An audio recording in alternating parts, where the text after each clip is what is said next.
Oh, hey, my name is Avery, but I go by Soavecito, and I'm a horror content creator. Welcome to episode 57 of Whispers of Horror with my awesome guest, Expiee. How you doing today?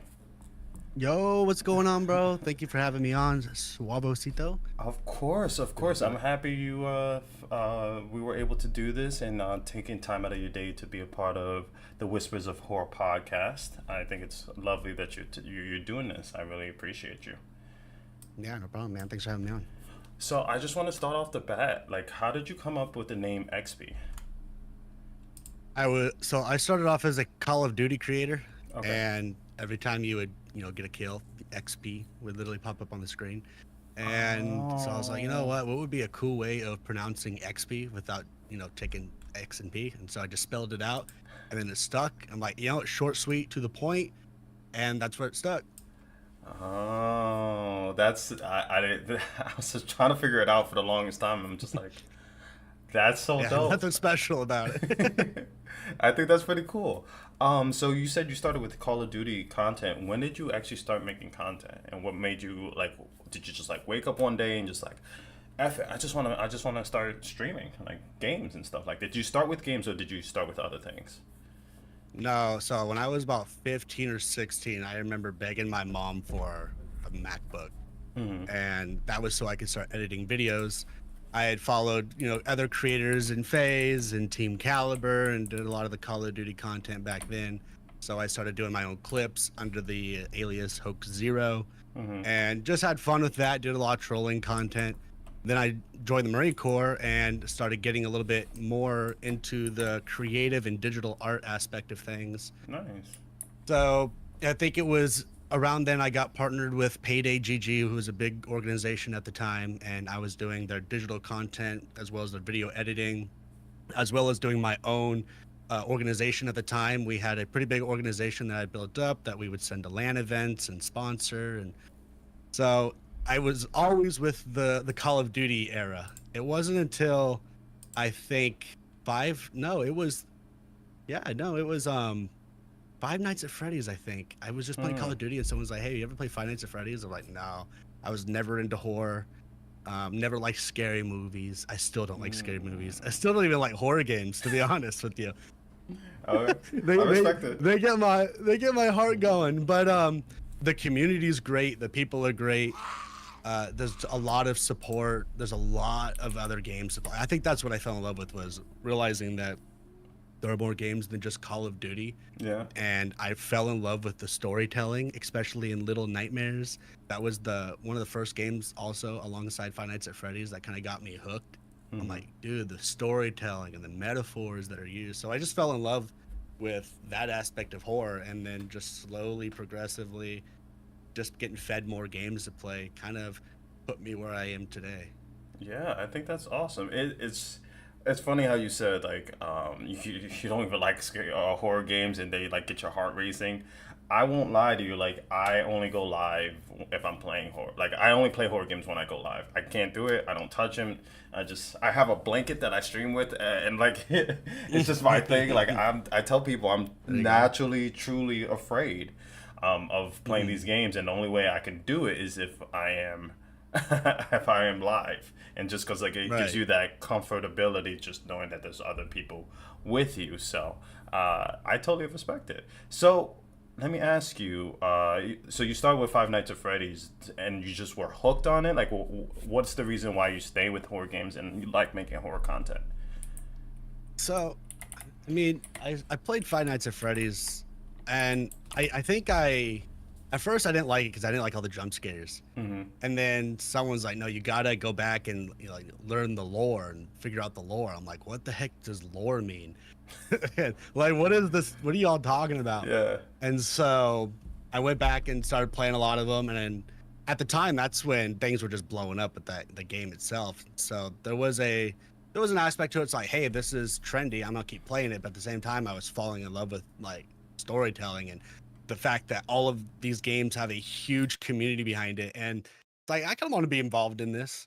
And then that's kind of where I fell into Little Nightmares as well. So it was around that same time. And from there, I started looking for more and more story based games to play. And luckily, there's a lot of horror games that fall into that category for me. Mhm. So walk us through like your creative process of like making content as far as like live streaming or like posting short form videos and long form videos. So, oh man, as far as content and the creative process, I never really did at first follow a creative process. Okay. I'd always, it wasn't until more recently, but it used to be just like, hey, this is a really cool clip, let's post it. Hmm. And then I realized that, this isn't working. And so I just stopped posting in general and just started going live. That's kind of been where I'm at now, Hmm. is I don't really have a creative process for editing videos anymore. I'm trying to pivot and start doing that more with my YouTube channel, where I go and break down like horror videos and the story and the lore. I did that with Who's at Your Door. I think it just recently came out. Great game. Um, but I've just been finding more success in going live every Hmm. day with a community of people that are, motivated or dedicated to the stream, and they want to see you play these games because they want to get your reaction. I found more of a push that way Hmm. and less success posting. Gotcha. So Gotcha. that's kind of where I'm right now, in between figuring out both, because I would like to do both, because Hmm. I want to be able to go back and see what's working, what's not working. I want people to go back and be like, yo, I want to see this part of that clip again, or I missed the stream, but do you have some clips? It's just been hard because I have such a tight schedule to be able to upload, stream, edit. So that's kind of where I'm at in my creative process. It's, let me just stick with streaming on a schedule, and once I get that down, then I'm going to be pivoting more into video editing, probably hiring out somebody because it's just too much to do myself. You mentioned you having a tight schedule. Like when you're not streaming, like what are some of the things that you do outside of it?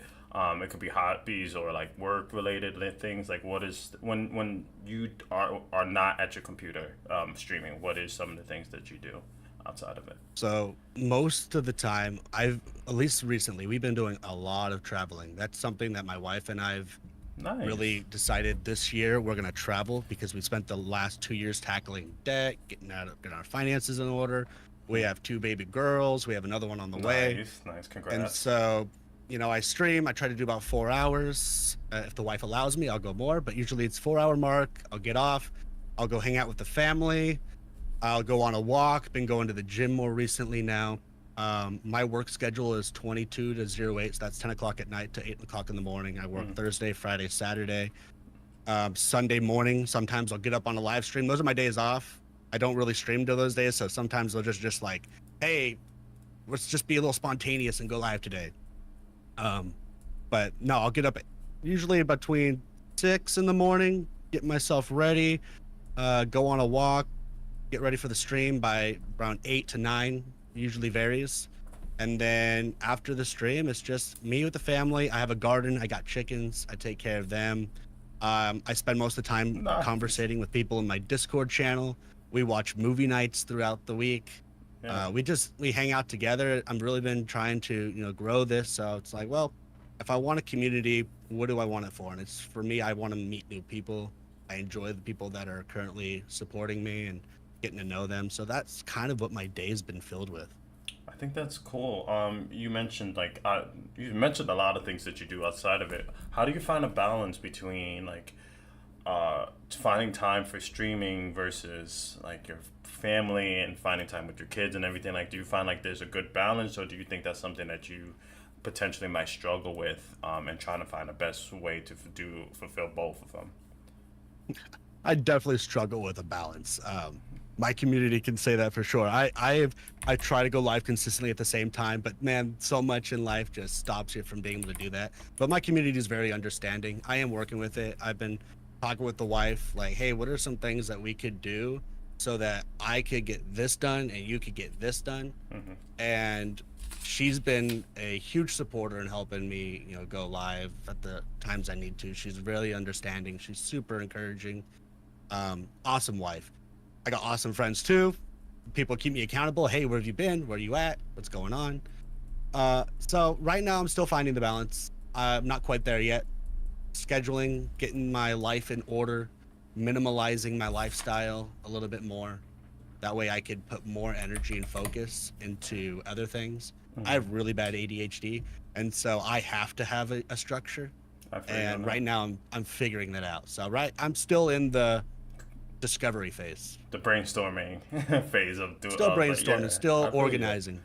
Real quick, I just want to tell everybody, ladies and gentlemen, this is a live podcast with XP, a horror content creator, and feel free to ask questions in the comments. I'm gonna read them as they pop up. If you want to know anything about our friend here, um, I wanted to ask, what does streaming mean to you? Actually, I'm gonna rephrase the question. Like, what does making content mean to you? Um, for me, it just gives me something to. I've really loved the digital space. I'm very, computer savvy. I love the digital world. I love everything about content creation. Like that was something I fell in love with as a kid. And so for me, it means, hey, I get to meet new people that I will not be able to meet in my hometown from all over the world, from every part of the world. And my wife and I want to do more traveling. So there's people that are in my community that I really want to go visit. And a lot of my community is on the East Coast. So I'm like, hey, I got family over there. I want to go Mm. meet them. It's super cool. I think, just for me, I'm a very relational person. And that's what content creation brings me is relationships with other people. Okay, okay. I think you might have answered this question, but comment on TikTok asks, how did you get into making videos? If you want to just touch upon for Um, people coming in. so I've done a lot of freelance work doing video editing I actually started with my mom. My mom, I used to only use iMovie at the time or Mm-hmm. Sony Vegas Pro back then. And my mom would literally pay me to edit out all of her ums in every video. All the filler words I was in charge of cutting out. And that was at 16. And then from there, I just on Fiverr was freelancing my work or other creators freelancing. Hey, I need video edits. And I would just, I was trying to build my portfolio at that time. I went to college for graphic design as well. And so I was like, hey, I have this and this in my belt. I can do video edits. I did a lot of free work Mm-hmm. just so that I could build my portfolio for people and get some free reviews. So that's kind of how I started the content creation. So when I got into streaming, I was like, hey, I already know how to do this. I got this in my tool belt. I don't need to outsource. Gotcha, gotcha. I know you mentioned. I just want to say thank you for your service. I know you Thank you. mentioned that, and I just top of my head, and then it just went down. Like, as people know, why I do the live podcast, my memory bank is terrible. So I have a thought, and if I don't get that thought in the next 5 seconds, it's gone. So, and it just Yeah, no. sometimes it comes back. I'm not gonna lie to you guys, but where do you Mhm. see yourself in the next 5 years as far as content creating, but just in general? Like, what are some of the goals that you have that you would like to accomplish? I got some goals for myself. My wife and I, besides the traveling part, we really want to get an RV and fifth wheel and just travel. And eventually, my wife and I want to start our own little channel where we just show everybody where we go. And I would love to be able to stream on the road and from town to town stop and meet new people and Hmm. do like a collab stream with them. Like that's kind of where I want things to go.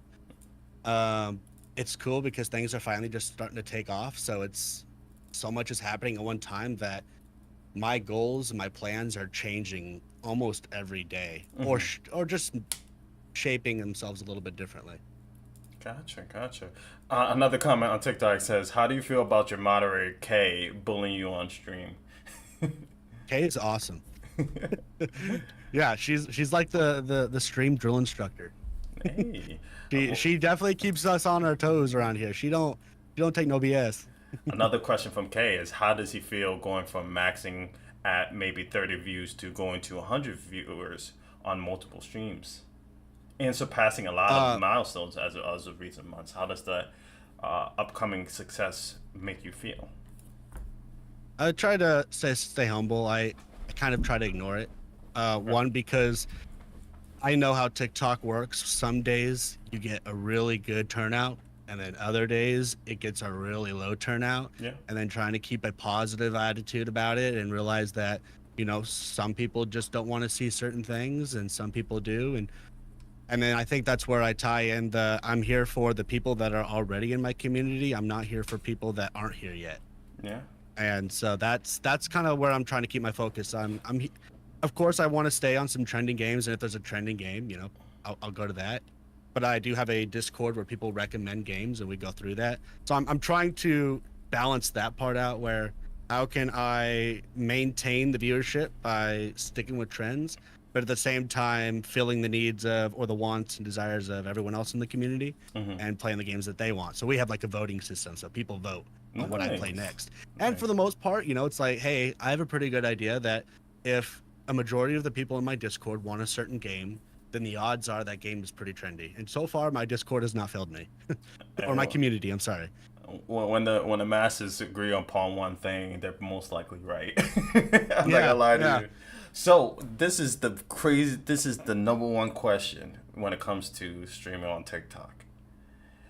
How do you feel about the number one question people ask of what game is this? I leave that to my mods to answer, but I am very quick with reading chat. Hmm. And so sometimes I beat my mods to it, and my mods would be like, yo, stop doing my job. And so um, it doesn't really bother me as much. I'm very patient. Hmm. I don't really get irritated as fast. I realize that everyone's coming in, everyone wants to know the game. So, and at the same time, in the back of my head, I think that there is an algorithm thing that if you mention the game, the algorithm can kind of pick it up a little bit, Hmm. and then it recognizes what your content is and pushes it out. So I honestly don't care. Yeah. It doesn't bother me. Yeah. I'm personally the same way. I just feel like it's view engagement. If and like yeah, people are in and out. Like and if they see an interesting game, why am I gonna gatekeep it and just not provide it to Yeah. them? Like Yeah, we why are not? full transparency. Yeah, why is, if you want to know the name of the game, just ask. Like, and Yeah. I just learned it's a great idea to have moderators to write the name of the game because I didn't think about that before. And then some awesome people from my community are always coming in and be like, I got you. And they will just put the name of the game 1,000 times. So shout out to the zombie horde community. Mhm. When you are during this streaming process, actually content creating span that you've been doing it, what are some of the highlights and lowlights that you had to that you endured and experienced? Can, can you explain a little bit more what you mean? Yeah. So like from when you first started to now, like what are some of the greatest moments that you've had, and what are some of the adversities that you faced during the time you've been doing content? I'd say my biggest adversity is the censorship on TikTok. I can't stand it, dude. I get banned so many You're times telling for me. so little things, bro. I am so fed up with Oh. the censorship. It's so annoying. I put the Um, auto bleep and it just like everybody's like you got like 39 beeps and I'm like yeah, I have to turn it off. It's too much. It's like yeah, I already don't cuss to begin with on my streams, but Mhm. you say the wrong word, Oh yeah. and boom. Yeah. And so I've definitely had my fair share of days off because of that. As far as my greatest moments or greatest highlights, it's literally just playing a game and enjoying it with everybody else. Like Mhm. I think it started with maybe like 3 weeks ago. I started maybe it's a little bit more, but we started with The Last of Us, Okay. and I decided to do things a little different and let chat decide the outcome of the game. And I had the most fun doing that. Just Mm. playing the game, but allowing chat to like vote on which decisions I make because those games have many different. Well, not The Last of Us, but like Until Dawn, The Devil in Supermassive Me. game. Yeah. Yeah, those supermassive games. They have different endings, Mhm. and so I would let chat decide what ending they wanted, and then through a democratic vote, they all decided what we did. And That's so cool. those are, I would say, my most recent highlights. I enjoyed that the most, letting, kind of playing it together with them because it's one thing to sit and watch somebody play; it's another to be also interactive. Mhm. And interacting with the stream is just it's so much fun. Yeah, and if it kind of gives people like a purpose other than just viewing somebody, what they feel like they're Hmm. involved in whatever decision you're making. I think that's a great way to have Right. like communities be a part of what you're doing. So I think that's a lovely idea. Have you ever faced like the doom scroll? Like obviously doom scroll, but I'm talking about like when to try to figure out what game you want to play, or have that like streamer block or a content block where you're not sure what to post or what to play or anything in that aspect. Has that ever happened to you? Yeah, I mean, I get frustrated with the content creation Mm-hmm. aspect of it because it's like, my streams pop off, but then the videos themselves are just stagnant and the algorithm does not recognize my content. Mm-hmm. And so I've gone through and started delisting a lot of videos that I have so that I could, you know, force the algorithm to be like, I am a horror streamer. I Yeah. don't play Call of Duty anymore. Um, and back when I was playing Call of Duty, it's like I had to go from playing a game that I loved, which I slowly started growing more frustrated with. But I love FPS games. I love shooting games. I'm really good at them, Mm-hmm. but that's not what people want to watch anymore. Yeah. And then it's like, how seriously do I want to take content creation? And if I'm serious about this, then I got to be honest with myself and just pivot. So I did. I pivoted into horror. I've gone from horror to Call of Duty to other FPS games back to horror. Mm-hmm. And I'm finding that this space is probably, I would say, probably the easiest for anyone to get into. Mm. It's not really a hard space. And like I said, the community is huge and very supportive. Yeah.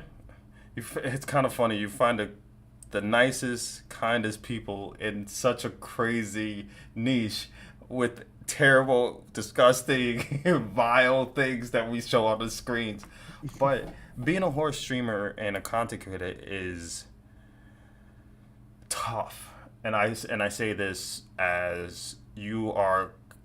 I know you say like you're kind of like fighting against the algorithm. Like our content is not.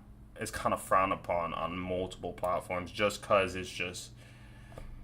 it's not pleasant for eyes to see. Like a lot of Hmm. my videos get like hit with 18 plus, or like I might get not on the FYP or just other things just because of what's on the Yeah. screen. And I was gonna ask, like, how do you deal with some of the censorship that being a horror content creator you get hit with? How do you find that, and how do you like overcome that? Because it happens all the time. And, like it's like a Yeah. gray line that we all, and it's getting worse and worse.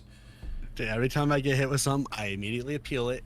And then if it gets denied, like for instance, I put a barf emoji on something that was like a nasty video that Mm-hmm. got taken down and I got a strike for it. Mm-hmm. So I went into the support and I sent like a 3-page essay on why their moderation system sucks and why I deserve to lose all of my strikes on my channel. And I just send them the biggest email every time. Like, Sometimes this I is still get denied. hogwash. I get denied on everything. Yeah, every now, like everything. I've actually never been censored for any of the horror games I played. Like I played Outlast 2. Everyone's like, "Yo, you better block the screen. You better censor it and everything." Fine, Yeah. but nope. Oh, You say I the have my wrong fair word, share. you I have my fair share of autopsy simulator. Like they don't like games like that. No, it's very frustrating. But Yeah. I've heard some people say that moderation is going to get better. So fingers crossed. We'll see. Yeah, yeah, and it's just like not even that too. Just because I don't know if you heard, Steam and like Itch, they're like starting to With remove horror games, and yeah, Visa, MasterCard. yeah, and it's just like, Hmm. why are we taking away from? Yes, it's a niche thing, but there's horror in everything. Why are we just going away from this to appease? Because people are complaining about it. Like people are complaining about everything, and there's a lot of games have warnings saying, "Hey, this is not gonna be nice to for people to see." Like if you have any of these things, just heads up, this game might not be for you. Like that, I personally think that's good enough. What is your thoughts about stuff like that? I've been telling everyone that I know, and even my community too. We have pivoted to other platforms now, where TikTok is. Don't get me wrong, I love TikTok. They Mm, have the best discovery, I think, on any other platform. They're really good, but you say the wrong thing, and tomorrow your channel could be gone. So I've been trying to pivot to like Kick and YouTube. I've left Mm-hmm. Twitch, uh, and I'm like, let's focus on these because we need something to fall back on in Mm-hmm. case something blows up here. Because the bigger you get, the more people are gonna hate you, and the more ports are gonna flow in. Mm-hmm. And I'm like, all right, we need to have a backup because TikTok can me, and that's it. It's game over. Yeah. So, I don't think there's anything that we could personally do other than just try to strategize a way of, um, what would you call it? Decentralizing yourself. Yeah. Yeah. It's unfortunate, but it just kind of gives you the, yeah, like how you said, like you just gotta pivot. You gotta not put all your eggs in one basket. And I learned that the hard way because Mhm. this is my second channel. My first Soavecito was doing good, and then it went, and it's in the Mhm. mist. But I learned that lesson of just like you just gotta diversify and trying to Mhm. get there. Just uh, communicating with your viewers and stuff like that. But are there any horror games that you have played that is the scariest game that you've played? Oh man, chat. Where you guys at? They remember. Oh man, Oh boy. I had a rough time. Oh, I had a rough time playing Resident Evil 7. Okay. Mm, That was I don't like games that chase. sure. I would much rather be jump scared knowing that I will be okay Hmm. versus a game with consequences. We played Claire, which was it was pretty good, but again, it's a game where it's like I hate being chased. Yeah. Resident Evil 7, I think, definitely gave me the biggest bang for my buck. It was worth playing, but I was too scared in the beginning. It was very interesting. I would probably say that's among one of the scariest ones. And there's one that also came out. I think it was called. Oh man, it's got a grandma on it, and she like supersizes herself and chases you down like this motel. Oh, I can't. Dreaded Dread Flat. Flash. Dread Dread Flat. Flats. Yep. Yep. Yep. Yeah, that game had me sweating all over the place. Yeah. Yeah. So you brought up being chased multiple times. So this is my favorite question to ask people: is being chased with your one of your fears, and if so, do you have any more fears? Like an IRL fear?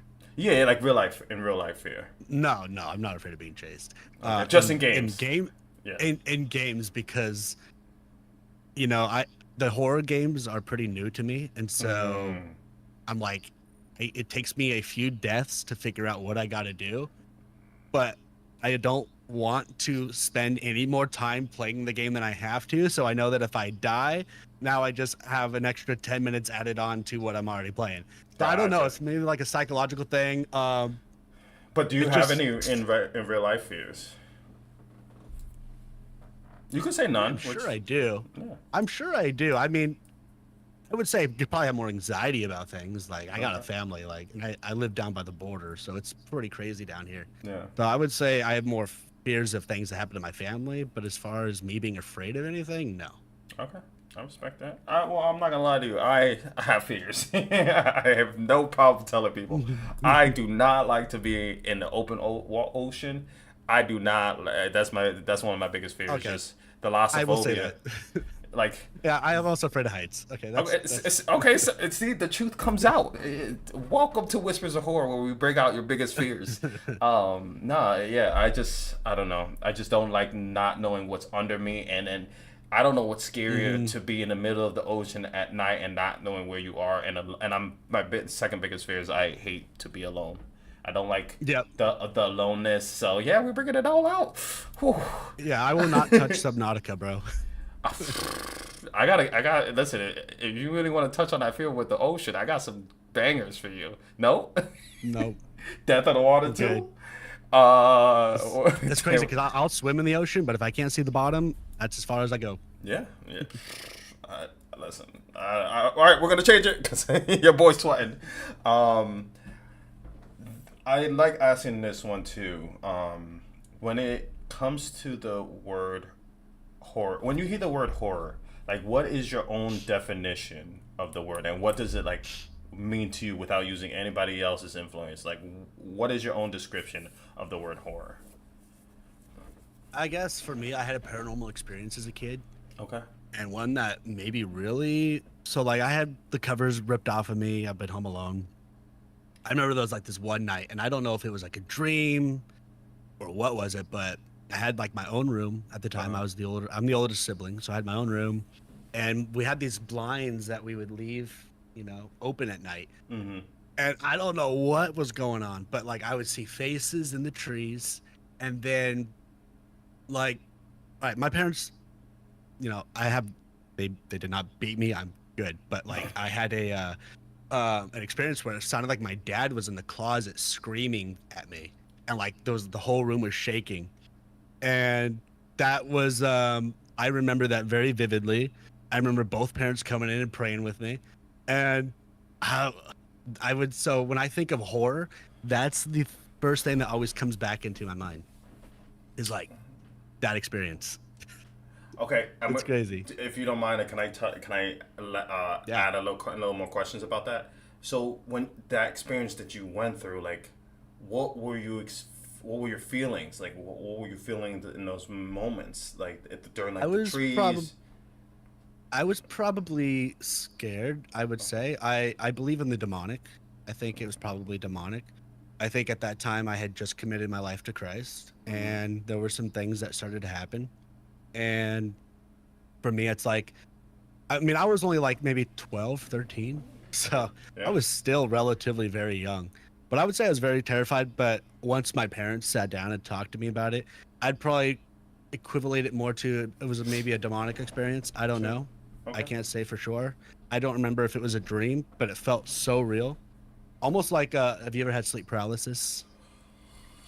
Yeah, it Yeah. feels very surreal. Very surreal. And uh, but this didn't feel like one of those episodes. It just felt like Too real. I was awake the whole time. Yeah, Yeah. very. I guess we just unlocked Avery's third fear, the hidden fear, sleep paralysis. Because Yeah. I had an experience where I was very young. I might have been like, I can't remember, but I guess I woke up in the middle of the night and went to my mom and dad's room and fell asleep on the bed, and they're both getting ready for work, and I wake up and my eyes, I can't open my eyes and I can't move my Hmm. body, and I can hear Right. them. I'm getting chills. Oh my god, I can't do it. I hear them and I can hear every sound, even the bed. I could feel everything. I could Oh hear man. everything. I could smell everything. I could smell my mom's perfume, and I could hear the conversation perfectly. And Mhm. I was whispering help. Like I was asking for help, for like, and I felt like eternity. I was just asking for help, and that scared me. I can't even get into it. Like it's just to this day. Like I'd rather swim in the ocean. I'm not gonna lie with you. With everything That's evil, wild. like there is nothing more terrifying to having your body not like your body not responding to you Hmm. when your brain is active. Like that is just that's is limbo to me, and I feel like that's where like real evil stuff linger. And I was just like get me out of it. I was like put me back to sleep or wake me the fuck up. But like I can't deal with it. Right. Yeah, I But feel it. it's just, and I guess I don't know why that got like I guess part of that got me into horror too. It's just I don't know. I just like for me horror is that moment where your body reacts subconsciously to either to two primitive instincts.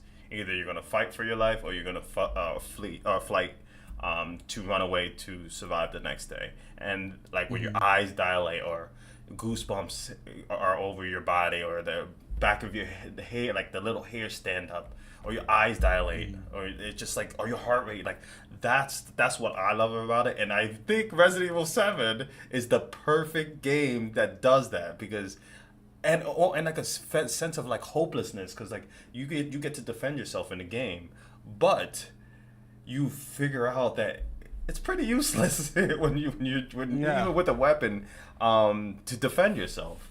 But Right. yeah, it's just crazy how like some of these games and movies and just like media can inflict or just um what's the word I'm trying to say, like procreate these emotions out of nowhere. Has there ever been a game or a movie that has done that for you? Like, it doesn't have to be horror, but has there ever been anything that just hit your emotions like in without you even knowing it, and like you could cry during something, like laugh, like what's the last thing that you've seen? I think the one that probably sparked the most emotion out of me was Ludo, and I saw that you Really? played that recently too. Yeah, that. Going, dude, we spent like the 4 hours, me together with the stream, trying to Mhm. figure out like what is the story behind this game. Like, this feels so. The game would just, and the fact the game is breaking at the end. And I did game design for about Yeah. a year, and so I've worked with Unreal, and I'm like,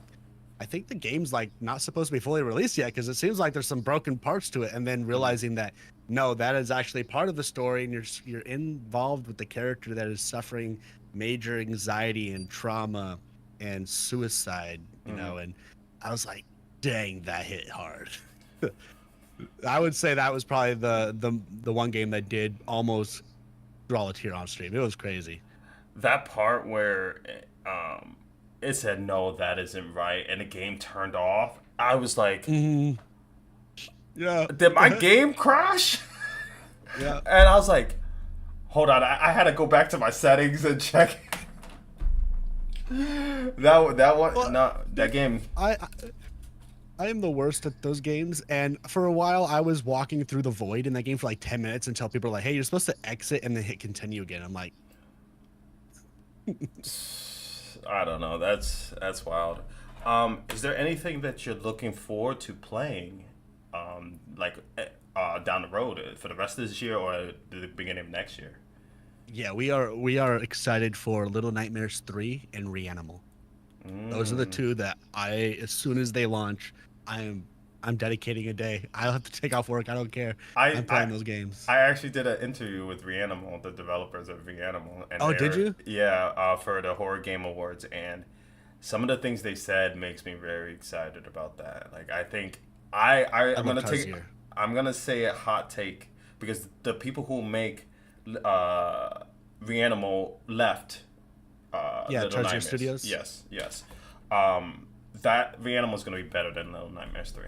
Oh That's yeah, indeed, I indeed. don't nothing against supermassive games. I just think that the people who did the first two amazingly It's is gonna they have the T. Like you yeah. can't it's gonna be hard to replicate. I think they're gonna do a good job, but It, I think it's gonna be hard for them to reinterpret the story. And so I mm, think a lot of people might be left disappointed. I don't know. yeah.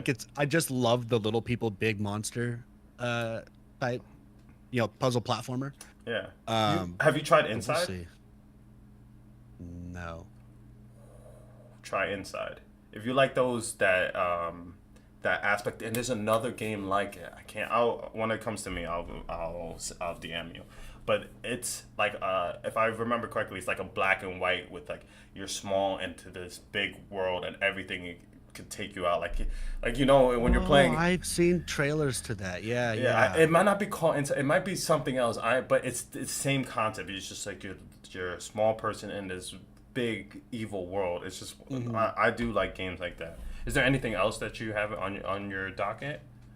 Well, we were excited for Directive 8020, but that got pushed. Yeah, yeah. I Which don't we know. had Supermassive Games in our live stream for what was the House of Ashes? Supermassive Nice. tuned into the stream and was chatting up with our live stream chat. We thought it was a bot at first because we're like, ain't no way Supermassive is here, and shoot, they were.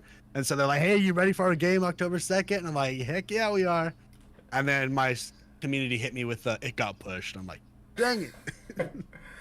If there is a developer that you could collaborate with, which one would that be?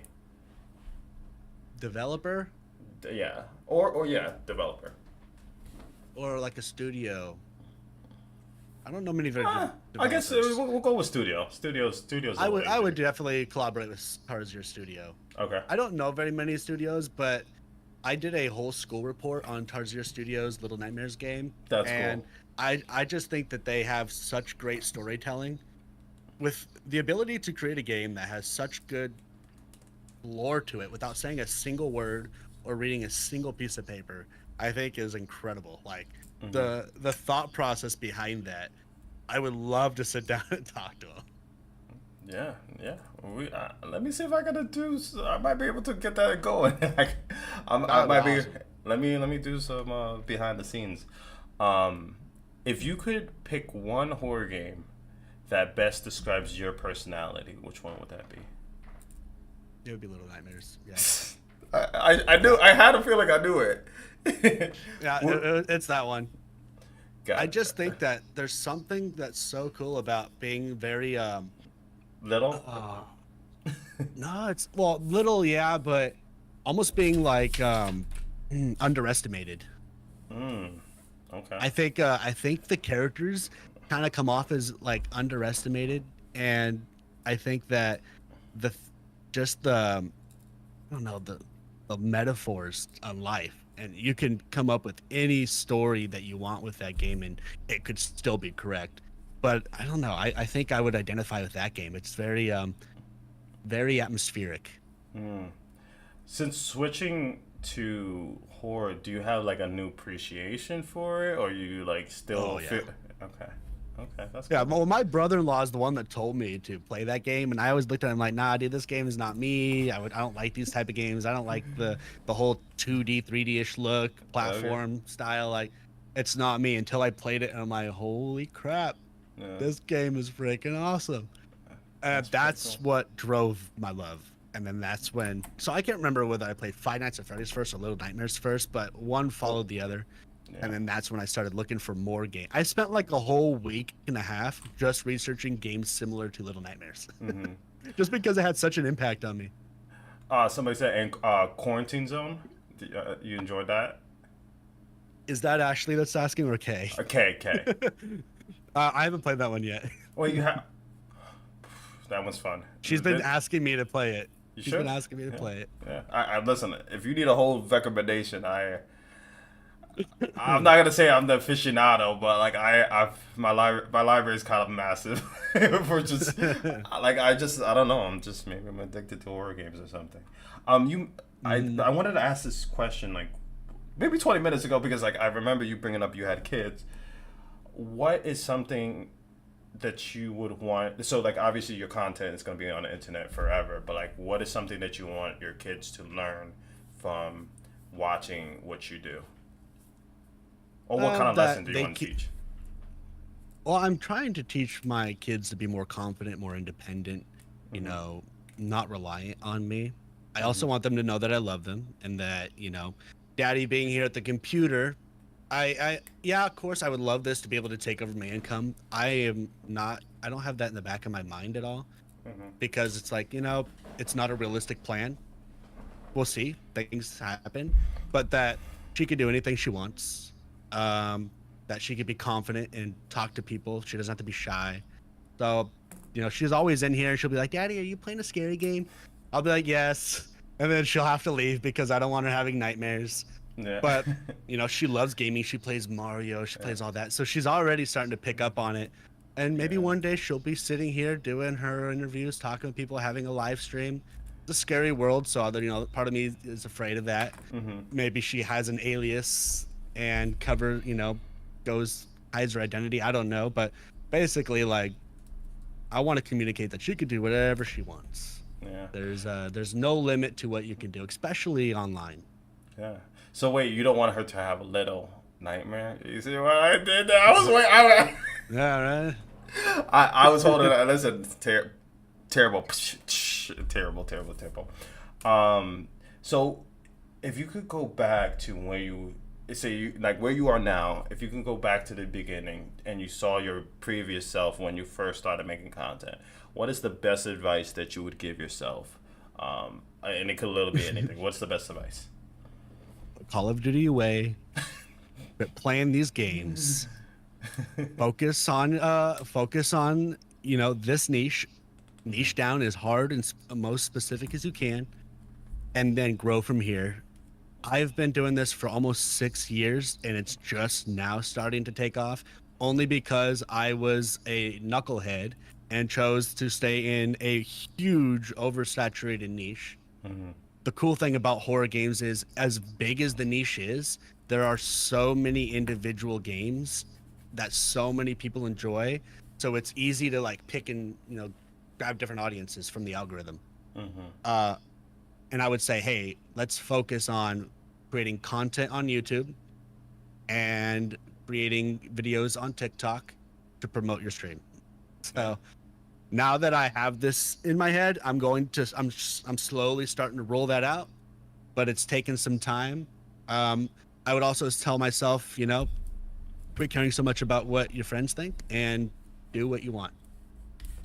You mentioned earlier that this is not a potentially realistic goal, like realistic job. Like, why do you say that?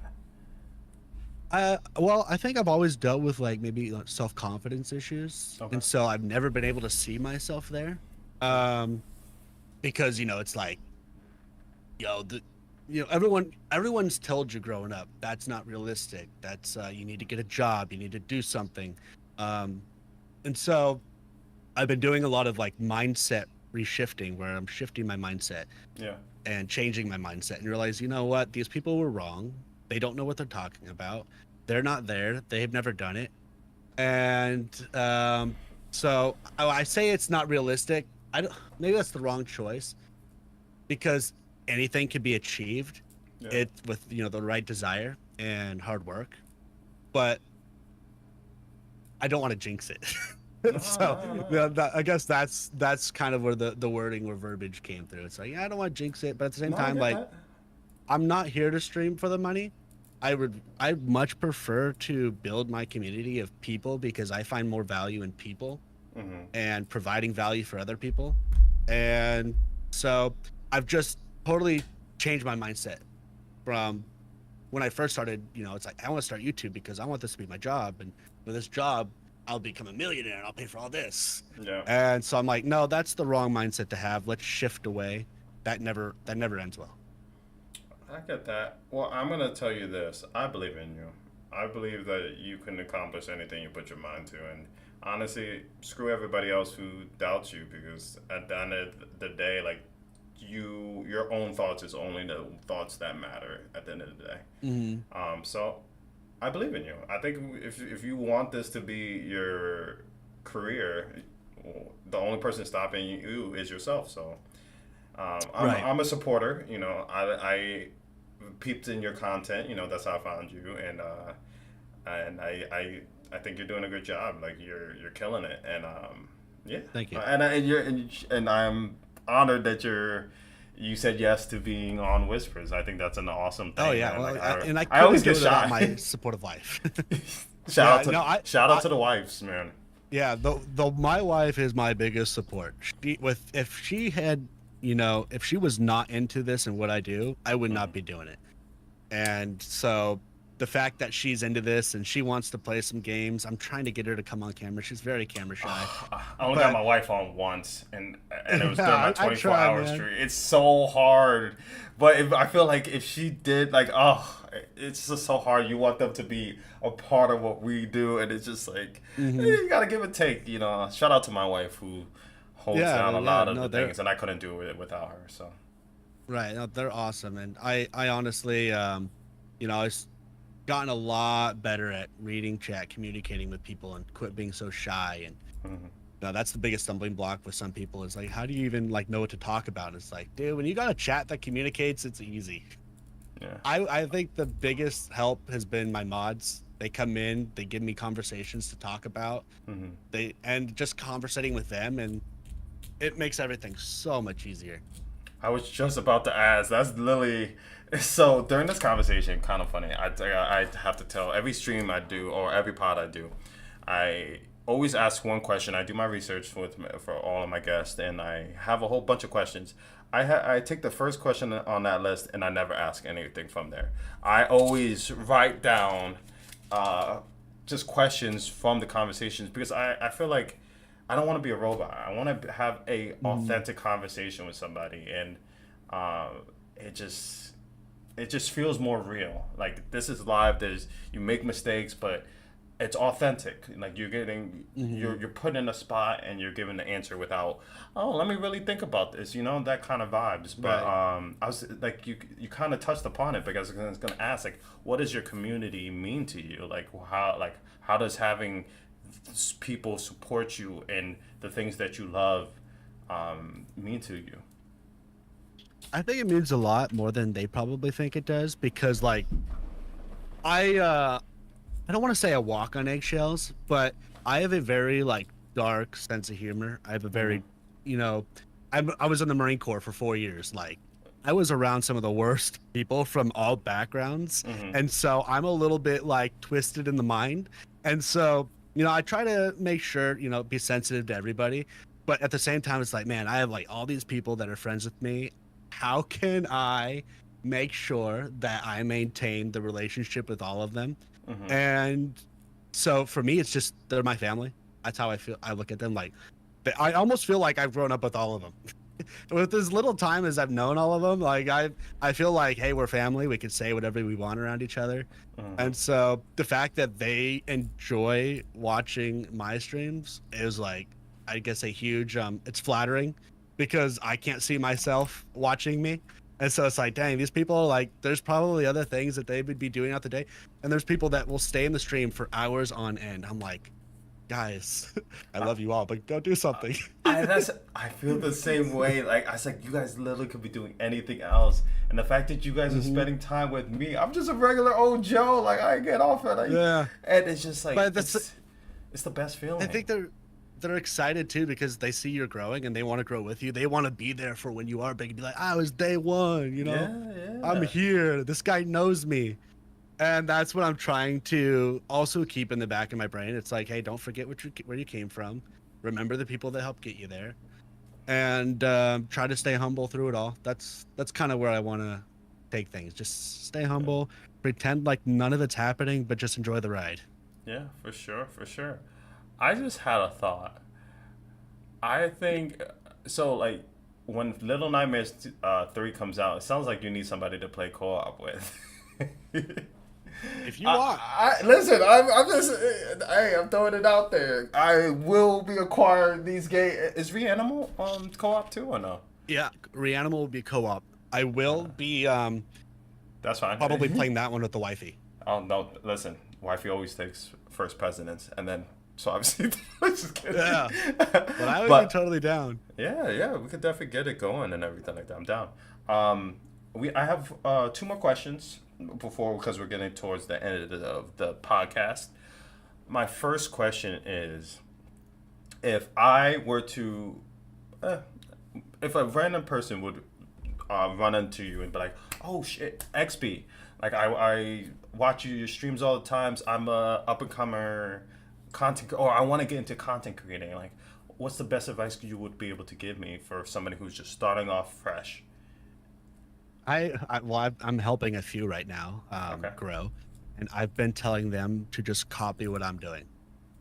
Okay. I said I don't really know what I'm doing right now, but what I'm doing is working, so just try to copy what I'm doing. Hmm. And one of them is having great success doing it, and he's probably here. His name's 16-bit, and so he's been grown too. He's become a friend of mine. He was also a veteran in the army, Hmm. and so like that's what I've been telling people is just copy what, and I'm copying what the big guys are doing. Now, not verbatim, but I'm like finding the games, and I'm sure my community is helping find the games. But it's like, no need to reinvent the wheel. Just find games and try to do it differently. I totally agree with that. I totally agree with that. Like, of course, like though, you just gotta make it you're just original and authentic. Like, Hmm. people obviously want to see the games, but at the end of the day, you are the content. You are the one Hmm. that brings the people or makes people want to stay. Like, because people can watch that game from 1,000 other people, but it's what makes you different from those other 1,000 people.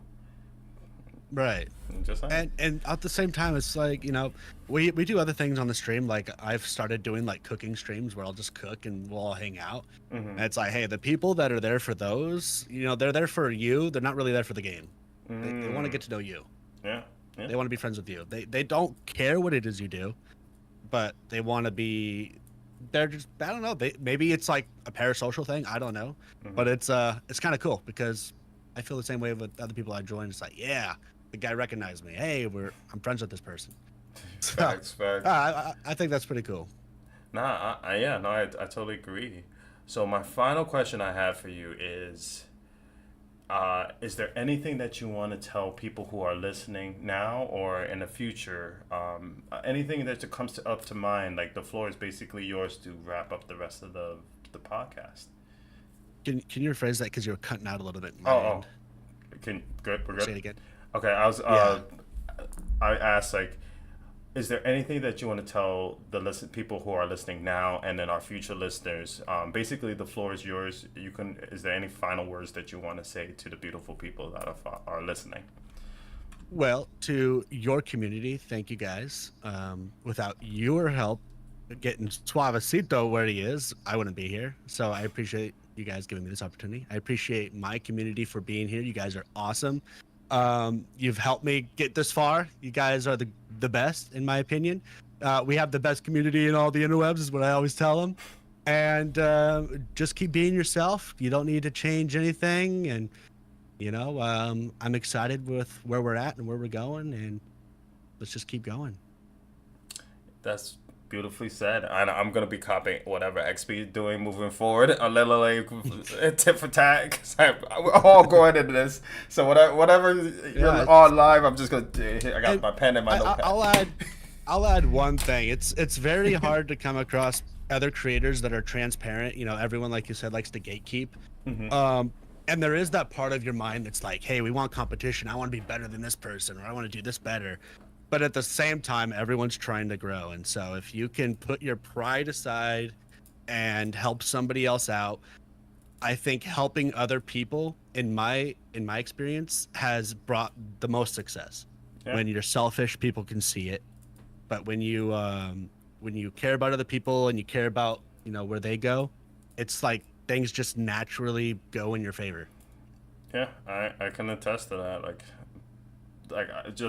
For a simple question can go a long way. Mm-hmm. Somebody a couple streams ago, like, hey, you're like one of the first persons that actually answers what game is this, and I appreciate you. Like, you're taking the time, like, and I'm like, it's a simple answer. Like, like, feel free to ask, because I feel like if people take the time to watch you and then take a little more time to ask the question, typing, that is effort that they are putting towards you. Well, why are you going to ignore them? That's just my hot take. I'm just going to say. But Expiee, thank you so much for being on Whispers of Horror. You've been an amazing guest. And would you mind being another words? I forgot my whole question. Would you like to be a future guest in future episodes? Yes, definitely. Would definitely come back on.